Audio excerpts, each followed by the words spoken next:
Morning. I hate saying that when it's actually morning.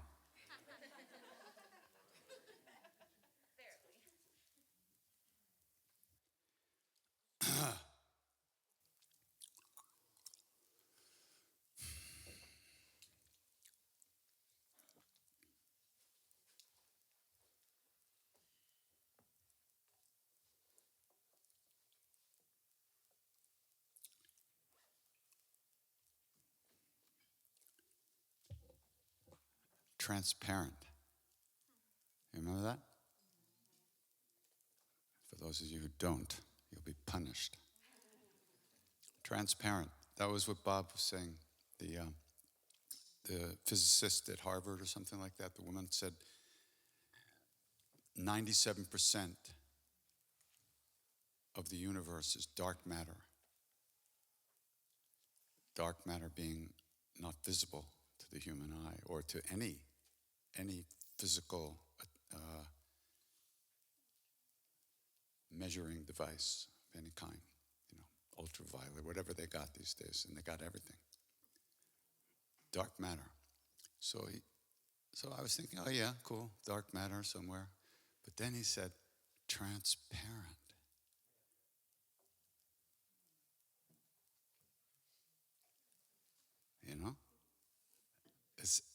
We're in it. It's transparent though. We don't see it with the normal means of cognition. One of the definitions of Rama in the Ramacharitmanas is he's beyond the ordinary means of cognition. Dark matter. The clear light. It's not white light, that's white light. Clear, transparent. It's like Sogli Rinpoche always talks about, okay, everybody now, he says, okay, everybody close your eyes and touch space. So everybody's going like, and he burst out laughing and said, you're already touching space. That's what that is. So our job is to connect to that somehow, find a way to connect to that. And one of the ways to connect to that is through, in Tibetan Guru Yoga, they call it merging the mind or heart with the mind and heart of the Guru. And they say that's the first step. That's how you get your sense of direction.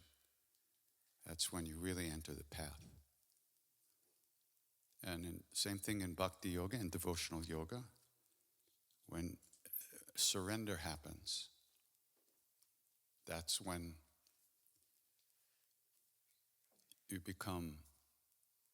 you understand that who you think you are, which is very simple, we all think we are who we think we are. Right? No? Yes. No. Yes. Okay. Just checking. We all think we are who we think we are. So when those thoughts no longer arise, or when we no longer get glued to those thoughts or believe those thoughts, what's left is Rama, clear light.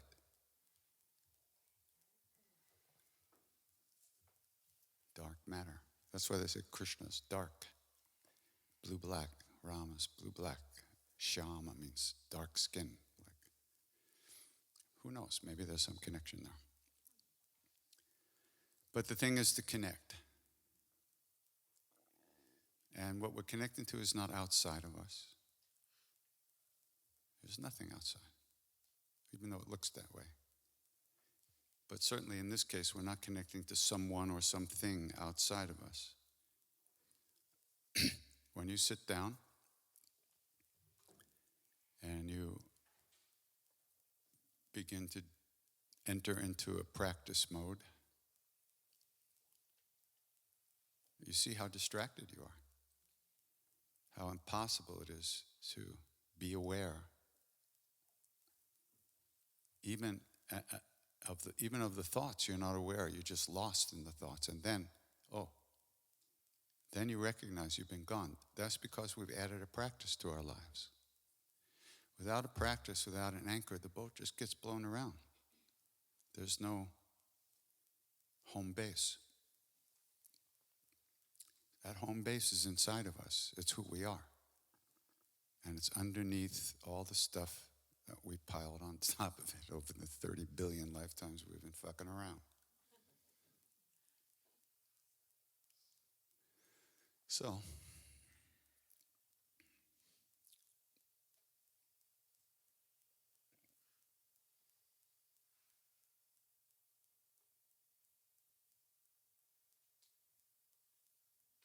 and it's also very hard for us, if not almost impossible,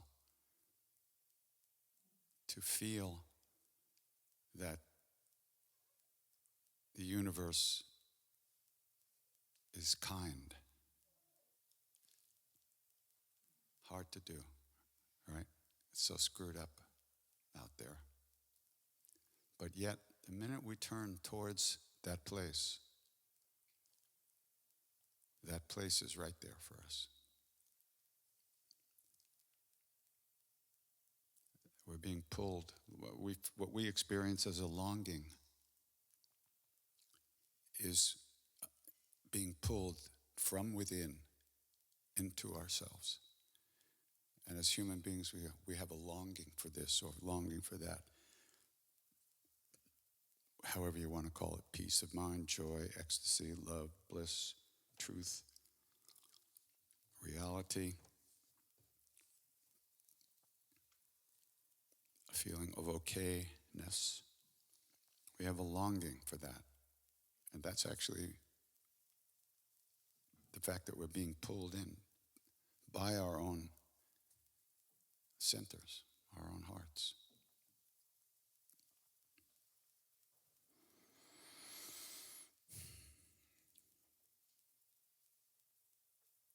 So,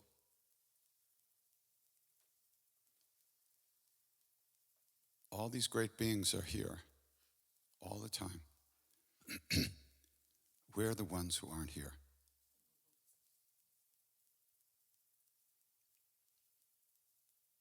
We're thinking about it all the time. And we are not present. We're not aware. We're lost in our stuff.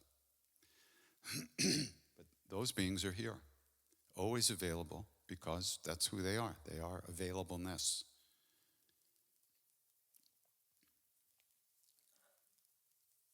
This thing's going to choke me to death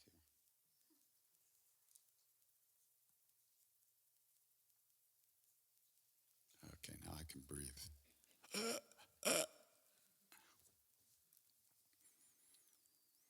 So whatever practice you decide to do,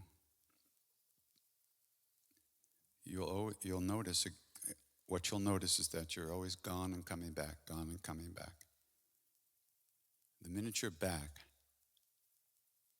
the instant you're back, you're pretty much gone already. Because then you think, okay, now I'm really back, I'm really here. Nope. So that's why chanting is such a subtle practice. It's so powerful. You just keep letting go. You don't have to think about it. You don't have to understand it. You don't have to read books about it. You don't have to be initiated. You just keep letting go of your stuff again and again. And eventually, a moment will arise when there's nothing and no one to let go.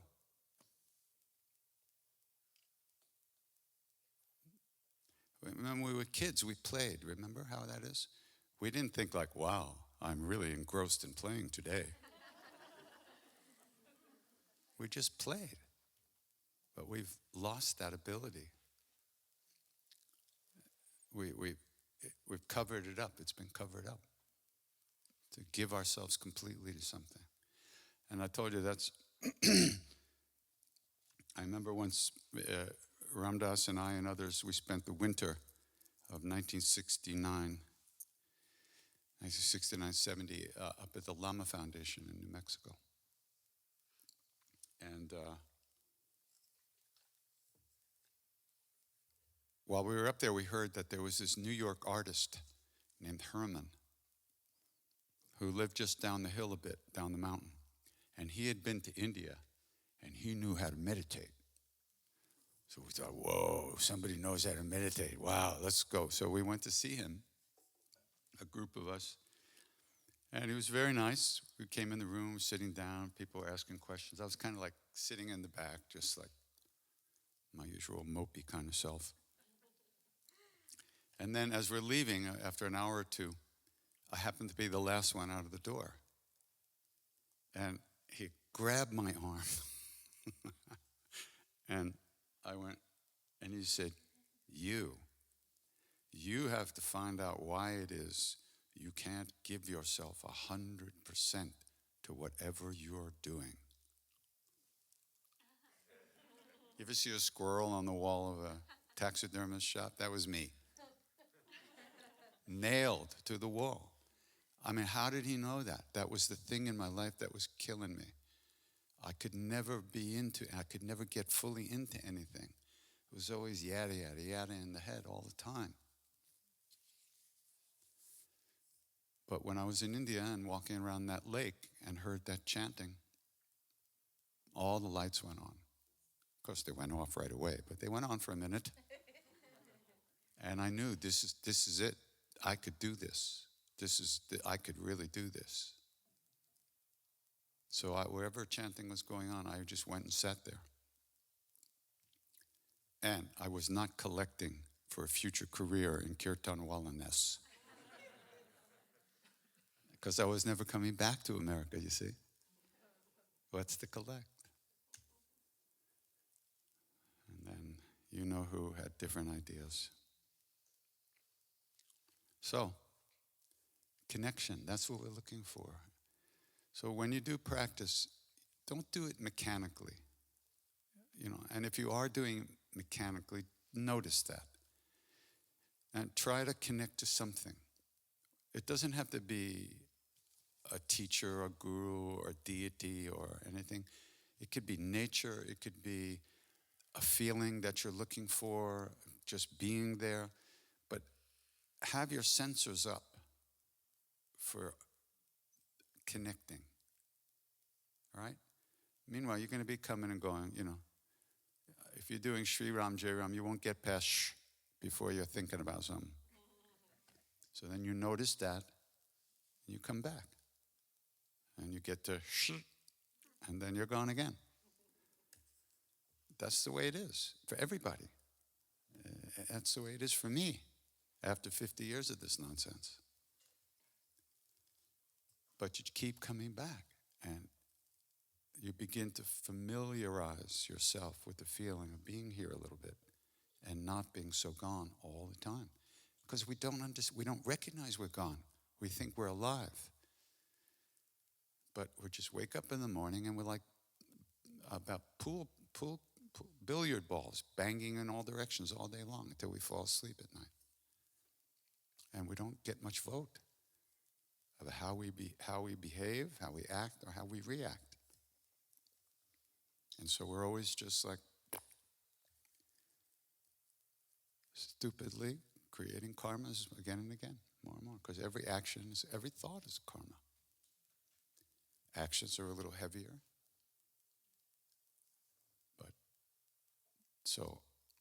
And you can't stop thoughts. Don't think you're going to stop thoughts. That doesn't happen.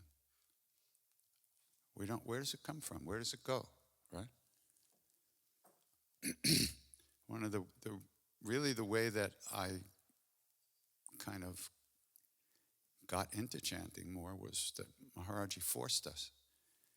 The Kirtan Wallas, one of the Kirtan Wallas had kind of come on to one of the Western women that was in the satsang in the temple. The Maharaji found out about it, and in like 3 minutes, all 20 of these guys were thrown out of the temple, loaded up their stuff on the back of a truck, brought down to the train, sent back to Vrindavan.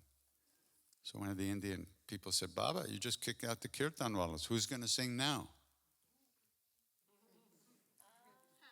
That's how it happened, all day long. And there was no said, like, just, okay, sing a couple hours and rest. No, sing. It's like, eternal damnation. There's no end to it. And it really was for weeks. It was like being burnt alive. You just had to keep singing no matter what. But after a while, something kind of starts to happen if you put the time in.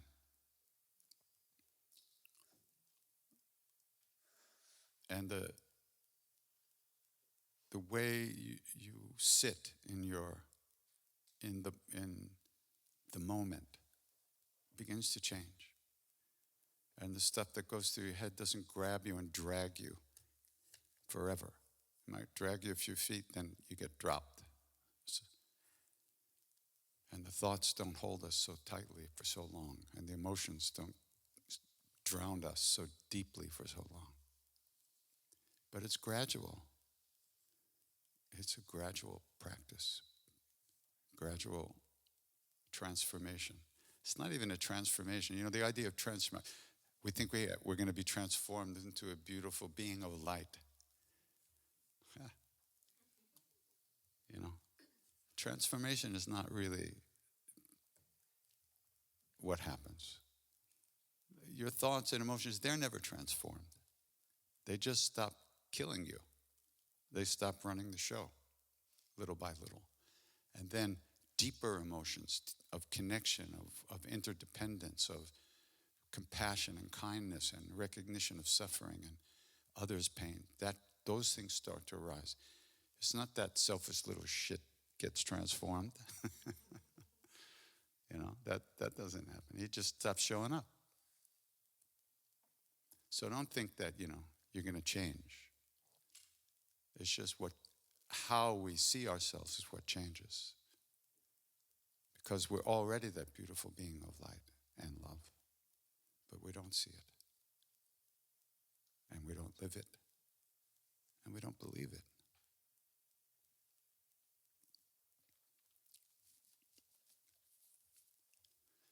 So it's just interesting. Karma's to be born in the West.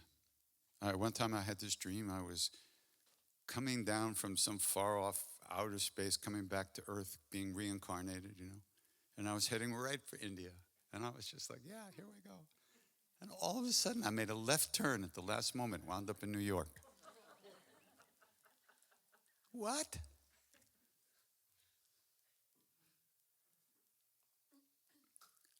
Long Island, even. No, Manhattan. I was born in Manhattan. So yeah.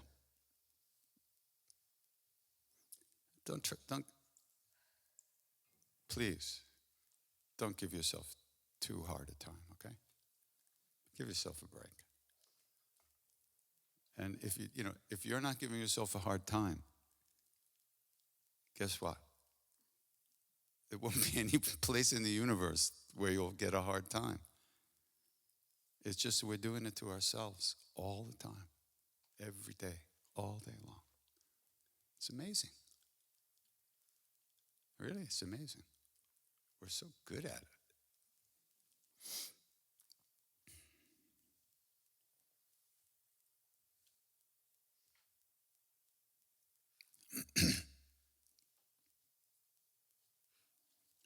One time a guy came to Maharaji, an old devotee, and said, Baba, what can I do? I don't feel any devotion, any love. And Maharaji said, just keep repeating the name. Whether you're angry, whether you're tired, whether you're sad, whether you're hurt, whether you're happy, whatever, keep repeating the name. And gradually, eventually, the real Ram will come out. The real reality will open up. But if you don't do it because you don't feel like doing it, then what? Who's running the show then? Your feelings, your negativity, our depression, our lack of vision or understanding. I don't feel like it today. Who are you? Go watch TV. I'm going to meditate. So you need to develop a little willpower where you just don't believe your stuff when it's saying, don't do this, just go have some ice cream instead. I was in the jungle with that old Baba, and we're just sitting together, and he kind of looked at me. He went, and he said, you have to develop willpower. The word in Hindi is icha shakti. Icha shakti. Icha is desire. Shakti is energy, power. So it's the power to manifest your desires is willpower. But the thing is, when he said that to me, inside I went, what's he talking about? What is that? What do I need that for? And he could see right through me. He saw my thoughts. So he did something inside me, and he showed me what he was seeing. And I went, oh, Jesus. And I saw I wasn't doing anything for myself. I wasn't like making a stand, going after the very things I said I wanted. I was tripping myself up every inch of the way, every step of the way. I just wasn't doing it. And even if I was singing a little bit, I wasn't giving myself fully to it, or hardly, even at all. It was a really powerful moment. And I also saw that there's not like spiritual life and worldly life. It's just your life. What are you doing with it?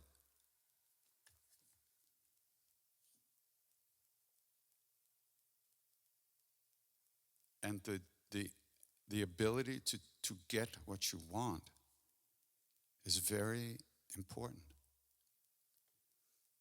First of all, most of the things we want, they're not going to make it. But you want them, so you get them, and then you experience directly, oh, next, next this or next that. And that's very powerful practice. That's how wisdom arises. When you get what you've wanted, and then you realize the thing is not what you wanted. It was a feeling that you thought you could get from that thing. And you also thought that feeling would be forever. Whether it was... The thing is, it's funny about relationships, right? We always think that feeling will be forever. But when we sit down to a meal, we know we're going to get full, but we don't expect that we'll never be hungry again. But relationships, oh boy, they got us brainwashed. So anyhow, what we're looking for is the feeling that we're hoping will last forever. And the joke of it all is we already are that feeling inside. Our own true nature is what that is. We don't need to go anywhere to get it. We have it. And there's a lot of, we've been talking a lot of, Bob's talking a lot about Buddhism and Buddhist teachings, but there's, when the Buddha was sitting under that tree, doing all these intense practices, very severe austerities, because that was what he had been taught by the teachers of the day. This was the way to get it. So there he was, starving himself to death, hardly breathing. They said that his skin would just peel off, and if he scratched himself, the skin would just fall off. And they said you could see through him almost. Because everything had just become so thin. But he was in terrible despair at this point,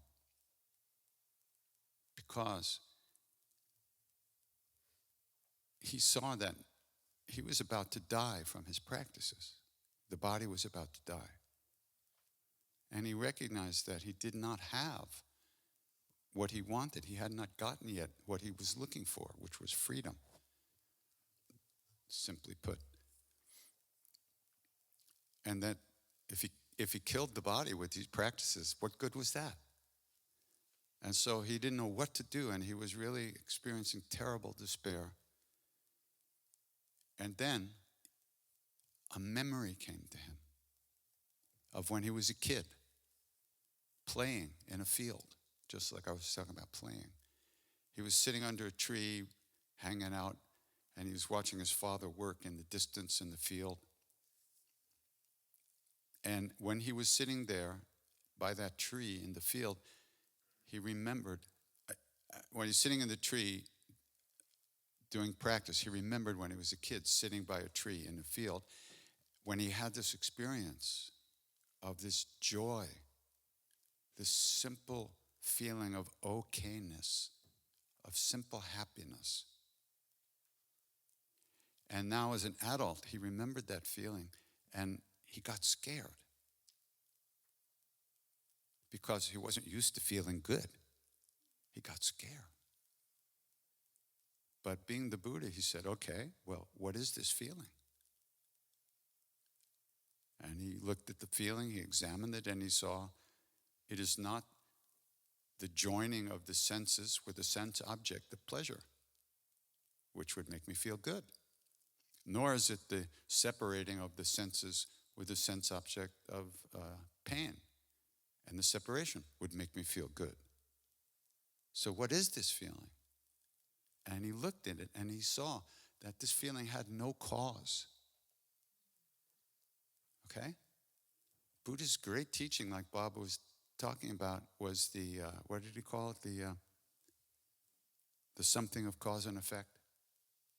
He called it something. Causation. Huh? Causation, I think. Yeah, that's it. But Bob called it particular something. But Buddha's great teaching was about cause and effect, essentially.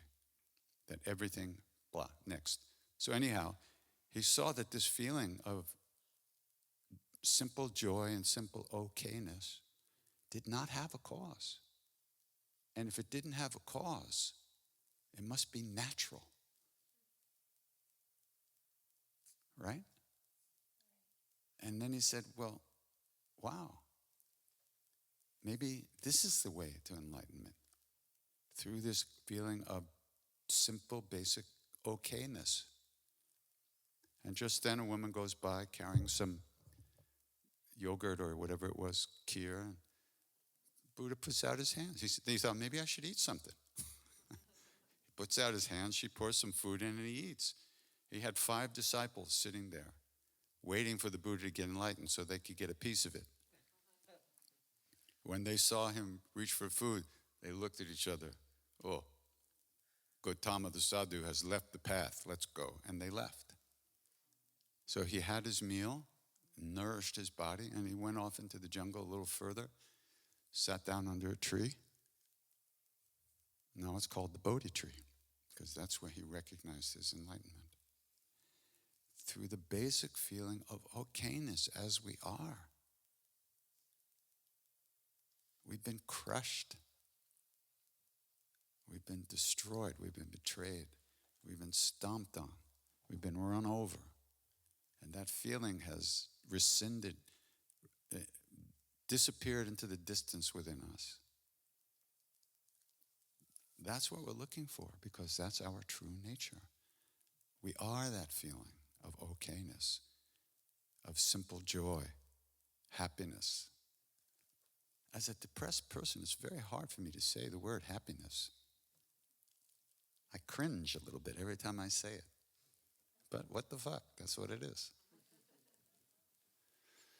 I can't get away from it. So when we're talking about connection, it's not to this Baba or that Baba or this Lama or that Lama. It's to our own self, what's in there already. So you sit there, okay, and you're thinking about this, thinking about that, thinking about that. And you're not seeing this or feeling this. So you let go of that and you come back. Then you're gone again. So you let go and you come back. Unless you add something to your life, a practice of some kind, there's nothing to come back to, and you're just simply floating through dreamland all the time. You get born, graduate high school, you drink some beer, and you die, and that's it. and you're never here for a moment. Don't you know a lot of people like that? I do. So, just being involved in this stuff, just being exposed to this stuff at all is incredible. And since it's all cause and effect, if we're involved on this path at all, it was this moment, this effect was caused by our own actions in the past. It's not a mistake. It's not a question that we deserve it and other people don't deserve it. That's not true. Everybody deserves it because everybody is it. But not everybody's aware that it's there to look for.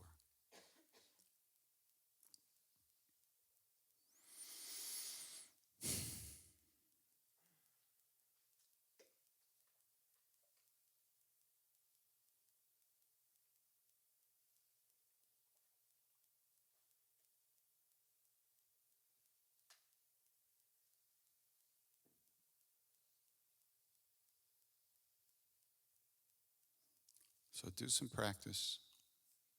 Don't try too hard. Don't tighten up. Don't be too ambitious, too aggressive. Just sit down for a few minutes a day. Don't get up. Just sit there. Don't try too hard. Watch your breath go in and out. Repeat some mantra. Then go do your day. Don't worry about it.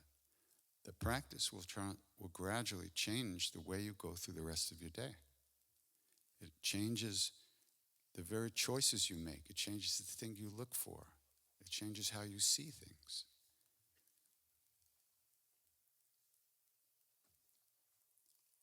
In so many ways. Without even trying.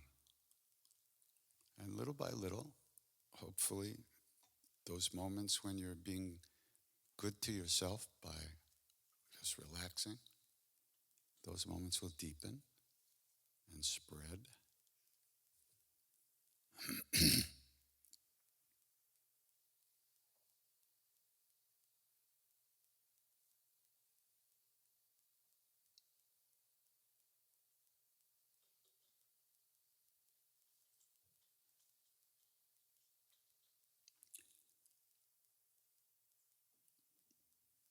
And listen to your hearts. That's what we have to do. The whole path is about trusting ourselves. Trusting ourselves because what's in there is worthy of trust. Who we are is worthy of trust. But we're not paying attention. We're overriding our own intuition about what we need, what we want. We're judging it, limiting it. When I was leaving India after 2.5 years with Maharaji,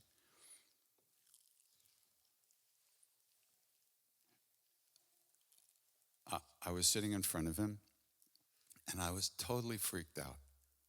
I had been walking around India barefoot in a red dress for like 1.5 years. And now I was going back to New York. And I thought, I don't think so. What am I going to do in America? What am I going to do in America? And I was totally panicked. And I was thinking, I better ask him. And then the other part of me was saying, shut up. Don't ask him. What's wrong with you? You're such a fool. Have faith. I thought, what are you talking about? Faith? I'm going to New York. What am I going to do? Shut up. Have faith. This is, So finally I blurted out, Maharaji, how can I serve you in America? He looked like he bit a pickle. He made this face like, and he says to me, if you ask about service, it's not service. Just do what you want. Well, I had been celibate for 2.5 years. I know what I wanted, and he knew what I wanted, and I knew he knew what I wanted. And he's telling me to do what I want? So my mind just stopped. And I went, And he looked at me and cracked up. He just cracked up. He said, "So, how will you serve me?"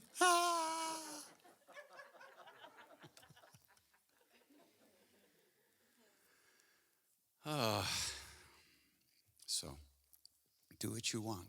That was his last instruction to me. Do what you want. The king of the universe, who could have touched me on the forehead and liberated me from all future births and all sufferings for billions of yugas, he told me to do what I want. Holy shit. Think about that.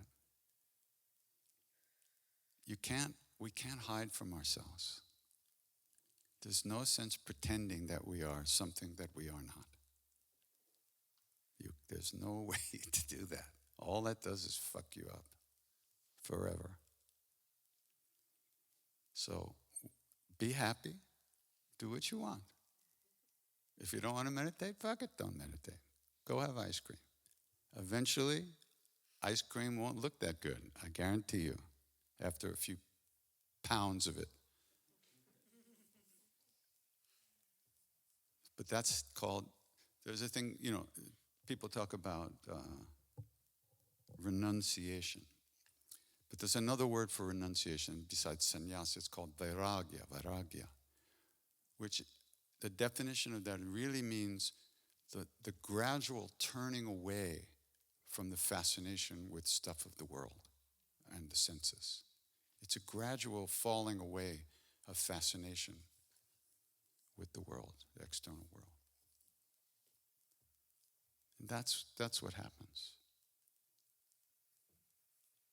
How much television can you watch? How much can you eat? How much can you whatever before it's just not working?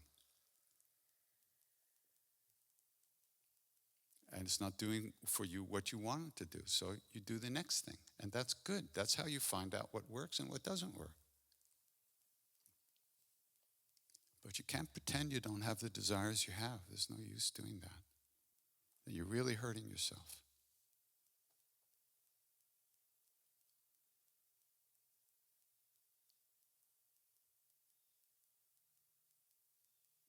And I suppose that could get you off too. But after so many years of this, I'm kind of tired of hurting myself. It's enough already. So, but you have to feel it yourself, really. You can't pretend. There's no use pretending because there's no use pretending. Who are you kidding?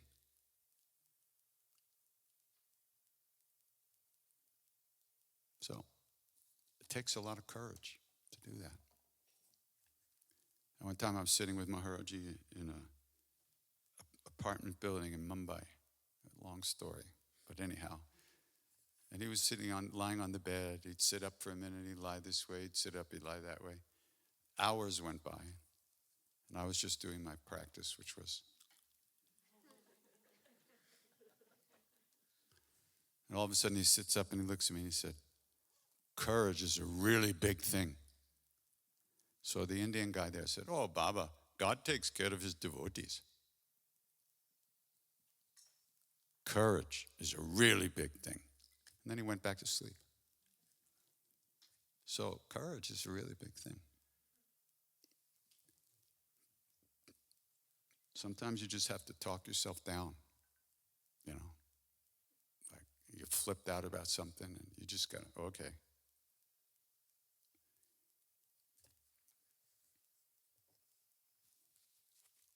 So,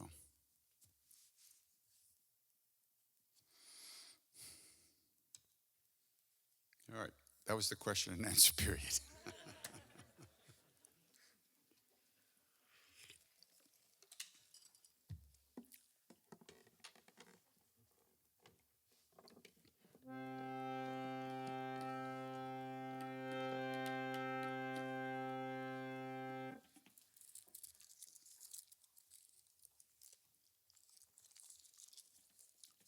We'll sing a little, and then if you have a question or two, we can do that. But we have to end at 12:30 because of the cook lunch. lunch.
So this prayer is to,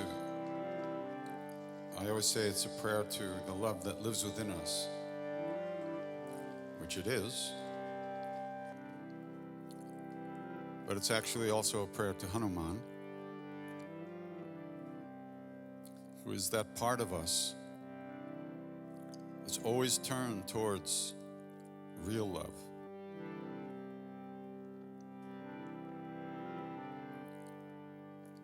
It's always flowing from that real love into us.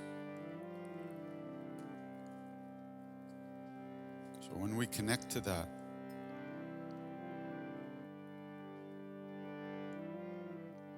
we move more deeply into our own true self, which is that love. Pranavam Bhavanakumar Kalabana Pavaka Gyanagan Jasu Hardadaga Pasiram Sarachabata Atulita Baladham Himmashala Badeham Dunujavan Krishan Gyani Nama Graganyam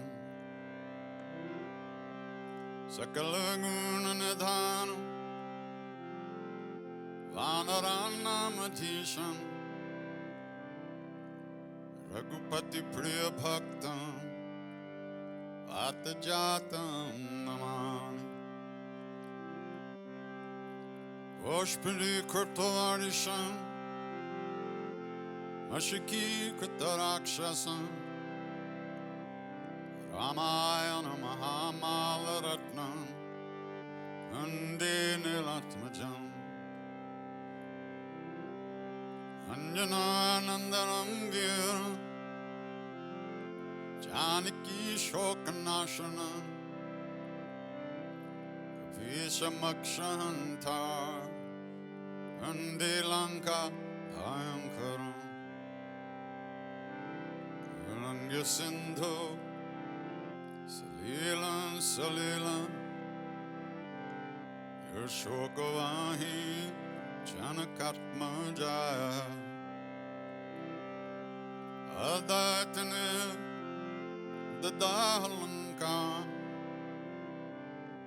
Amamitam Pranjali Ranjanayam Manojavam Marutatulya Vegam Jitendriyam Budhimatam Ardashtam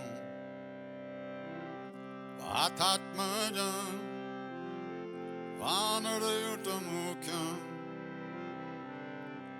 Shri Ramadutam Sharanam Prapadye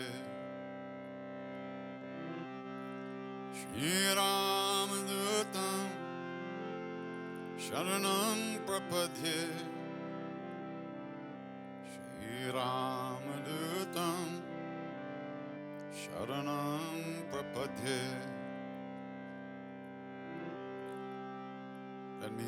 That line means, I take refuge, shelter,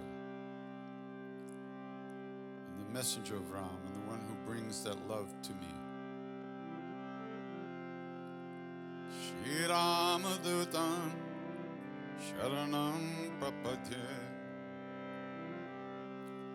Anjaneya Matipatalan Kanchanadrikamaniya Vigraham Parijata Taramulasanam Bhavayami Pavamananandanam Yatra Yatra Raghunath Kirtanam Tatra Tatra Kritamastakhanjali Vashpavade Paripurna Lochanam Martinamat Rakshasantakam Ora Bajranga Bali Hanuman ki jai.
Krishna Krishna, Hare Hare, Hare Rama, Hare Rama, Rama Rama, Hare Hare, Hare Krishna. Hare Krishna, Krishna Krishna, Hare Hare, Hare Rama, Hare Rama, Rama Rama, Hare Hare.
Krishna, Hare Krishna, Krishna Hare Hare, Hare Rama, Hare Rama, Rama Rama, Hare Hare, Hare Krishna, Hare Krishna, Krishna Krishna, Hare Hare, Hare Rama, Hare Rama, Rama Rama,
So, that's it.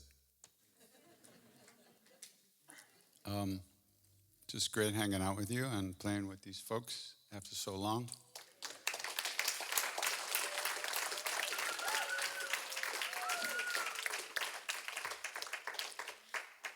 And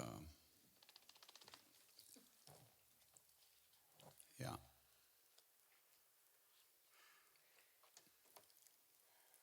As I always say, if we know anything about a path at all, if we have any idea, clue that there might be a way to live in this world in a good way, with an open heart, without fear, it's only because of the great beings that have gone before us. Out of their love, out of their kindness, they left some footprints for us to follow. So, in the same way that they wish for us, in the same way that they wish for us, we wish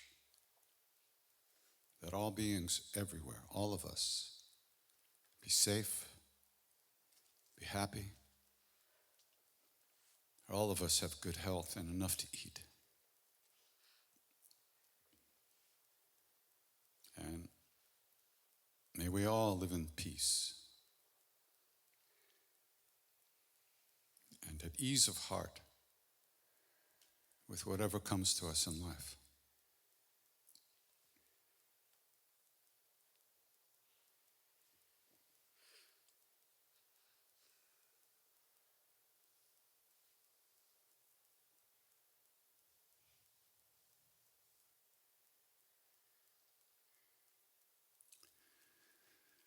So, thank you so much.